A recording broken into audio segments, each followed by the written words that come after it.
भारतातील आघाडीचे radio network big FM आपला बहुप्रतीक्षित big Marathi bioscope with Subodh Bhave शोचा तिसरा सीझन घेऊन येत आहे.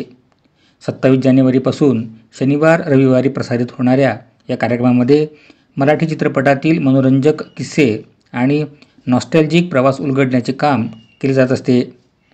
पहिल्या 2 शोला जसा प्रेक्षकांनी जोरदार प्रतिसाद दिला तसाच प्रतिसाद तिसऱ्या शोला देखील मिळेल अशी अपेक्षा सुप्रसिद्ध अभिनेते सुबोध भावे यांनी नुकतीच एका पत्रकार परिषदेत व्यक्त केली. मराठी बायोस्कोप विथ सुबोध भावे या कार्यक्रमाची घोषणा मंगळवार दिनांक 21 जानेवारी रोजी लोकमान्य मल्टीपर्पज सोसायटीमध्ये झालेल्या एका पत्रकार परिषदेमध्ये करण्यात आली. या पत्रकार परिषदेमध्ये सुबोध भावे यांनी आधीच्या 2 सीझनचे अनुभव तसेच आगामी शोविषयी सविस्तर माहिती दिली. या पत्रकार परिषदेला लोकमान्य मल्टीस्टेट पतसंस्थेचे विभागीय अध्यक्ष सुशील जाधव, RJ संग्राम यांच्यासह डॉक्टर आनंद देशपांडे, डॉक्टर किशोर पंडित, डॉक्टर सुनीता पंडित, तेजश्री देशपांडे, वीरसिंह भोसले उपस्थित होते. पुढे बोलताना सुबोध भावे म्हणाले की बिग मराठी बायोस्कोपचा आणखी एक सीझन होस्ट करताना मला खूप आनंद होत आहे. विशेषतः गेल्या 2 सीझनमध्ये प्रेक्षकांच्या असामान्य प्रतिसादानंतर माझ्या दृष्टीने निवेदनातील ताकद ही लोकांमध्ये अर्थपूर्ण बंध निर्माण करते. या बंधाला पोषक ठरणारे व्यासपीठ उपलब्ध करून दिल्याबद्दल मी बिग FMचा आभारी आहे. कार्यक्रमाचे प्रायोजक Lokmanya multipurpose coop society limited असून देशपांडे आय हॉस्पिटल आणि लेझर सेंटर सहप्रायोजक आहेत. व्हॅलेंटिना इंडस्ट्रीज हे सहयोगी प्रायोजक असून त्यांना टेलिकास्ट पार्टनर म्हणून साम TV यांची साथ आहे. इंडियन ऑइल या कार्यक्रमाचे पार्टनर आहेत. हा शो सोमवार ते शनिवार रविवार संध्याकाळी होणार आहे. पुन्हा एकदा आपण नवीन वर्षात भेटतोय 2025 मध्ये. नुकताच माझा चित्रपट चालू आहे, संगीत मानवमान दुसराही चालू आहे, #कद्यावं लग्न. मराठी चित्रपटांना, चांगल्या मराठी चित्रपटांना प्रतिसाद मिळतोय आणि अशातच मराठी चित्रपटांची गोष्ट सांगायला मी पुन्हा इथे येतोय.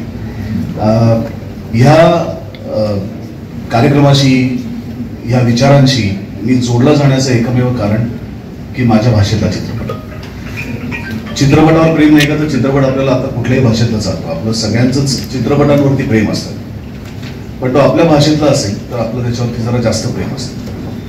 मी फक्त त्याच्यात काम करतोय म्हणून माझं मराठी चित्रपटांवरती प्रेम नाही आहे, तर माझं मराठी चित्रपटांवर, मराठी भाषेवर, मराठी साहित्यावर, मराठी माणसांवर, महाराष्ट्रातल्या प्रत्येक माणसावर, मातीवर, सगळ्यांवरती जिथे जिथे मराठीपण लागले त्या सगळ्यांवरती माझं प्रेम आहे आणि त्याच्यात मी भेदभाव करत नाही. पहिले 2 सीझन मला गायत्री, जयेश या सगळ्यांनी विचारल्यानंतर मनात धाकधूक होती की मी कधीही रेडिओवरती मुलाखत द्यायचं सोडून RJ म्हणून काम केलं नव्हतं. कारण माझे सगळे मित्र, संग्राम असेल, ॲडी असेल, आता ॲडिशन नवीन झालेला आहे, ॲडिशन तर RJ ॲडिशन, तर ही सगळी मित्रमंडळी खूप सुंदर पद्धतीने रेडिओ जॉकी म्हणून काम करत होती. आपला चेहरा लोकांना न दिसता सुद्धा लोक फक्त त्यांच्या आवाजाने त्यांच्या प्रेमात पडतात आणि त्यांचं बोलणं ऐकतात. ही केवढी अफाट शक्ती परमेश्वराने त्यांना दिली आणि इतकी सुंदर तुम्ही तुमच्या आवाजाने आमच्या आयुष्यातली सगळी दुःख बाजूला काढता, आम्हाला छान छान गोष्टी सांगता, आम्हाला सुंदर गाणी ऐकवता. तर महाराष्ट्रातल्या सगळ्या रसिक प्रेक्षकांकडनं मी त्याच्यातला एक आहे.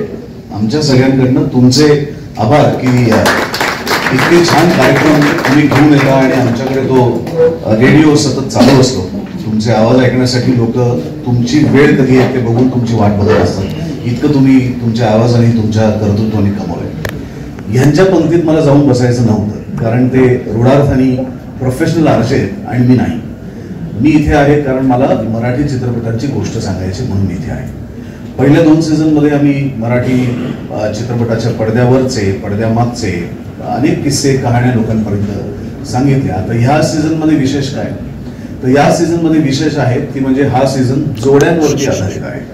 मराठी चित्रपटांमध्ये ज्या जोड्या तुम्ही बघितल्या असतील, ज्या जोड्या खूप लोकप्रिय आहेत, मग नायक नायिकांच्या असतील, मित्रांच्या असतील, कलाकारांच्या असतील, लेखक दिग्दर्शकाची जोडी असेल, गीतकार संगीतकारांची जोडी असेल, तर हा अख्खा सीझन या जोडीवरती पूर्णपणे बेस्ड आहे.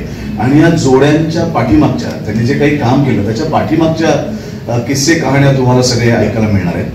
त्याचबरोबर अजून एक गोष्ट आपण खूप चांगली करतोय की आपल्याला जे जुने जाणते लोक आहेत तर त्यांना आता त्यांच्या आवडती माणसं आपल्या आजूबाजूला नसण्याचा त्रास होतो. म्हणजे आपण सगळ्यांनी लक्ष्मीकांत बेर्डेंवरती प्रचंड प्रेम केलं, अरुण सरनाईकांवरती प्रचंड प्रेम केलं, जयश्रीताई गडकरांवरती खूप प्रेम केलं, सुलोचना दीदींवरती खूप प्रेम केलं. आणि दुर्दैवाने आज ही माणसं आपल्या आजूबाजूला नाही आहेत. निळूभाऊ नाही आहेत, डॉक्टर लागू नाही आहेत, व्ही शांताराम नाही आहेत. तर ही प्रचंड स्वतःच्या क्षमतेने, प्रचंड कर्तृत्वानी, ज्यांनी खऱ्या अर्थाने मराठी चित्रपटसृष्टी घडवली, तोलली, ही सगळी माणसं आज आपल्यात नाही आहेत. पण त्यांनी केलेलं काम आपल्यात आहे.